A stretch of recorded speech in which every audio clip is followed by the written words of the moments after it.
I've lived a majority of my life in the city of Amman. Not too far away from Amman is the city of Petra.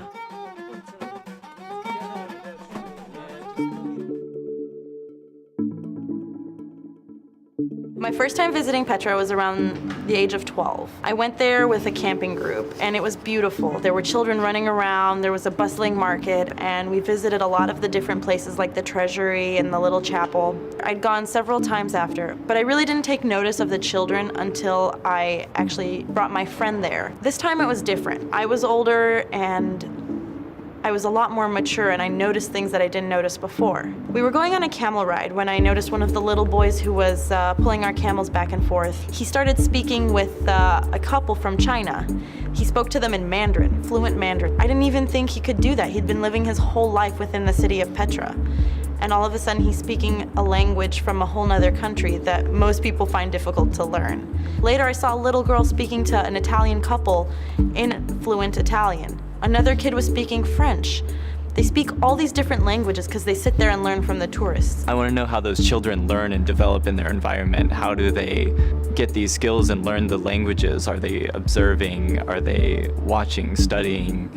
You know, thinking about these kids and what they did with their lives, where they went after all the tourists went home. They have developed these skills in a relationship with a tourist that's so mature, is far beyond the skills that many adults have. Like, most of us speak one, maybe two languages. What we really want to know is what their families are like, what their lives are like, what kind of opportunities they're afforded.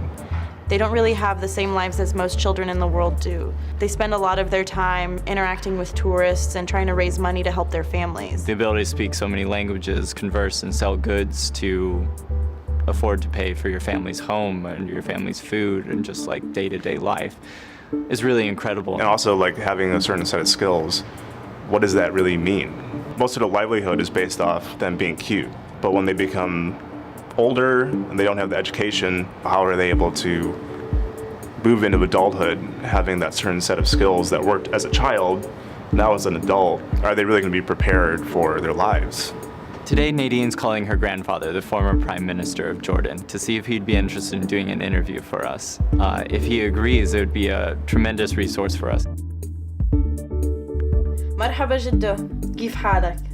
جدو، نحن حابين نصور فيلم ببترا عن البدول، ونحتاج ناس نقابلهم، يعني بيعرفوا عن تاريخ البلد وعن كل الأشياء. يعني بتقدر إذا عندك وقت يعني وفاضي فيك تساعدنا وتخلينا نقابلك؟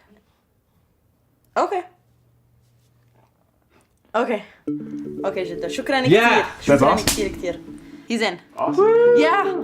Oh my God, this is great. This is great. Okay, that's perfect. He's gonna give us like a history of the whole like country and Petra. I'm drawn to the project because they're children that lead difficult lives that are different than the lives of a normal child.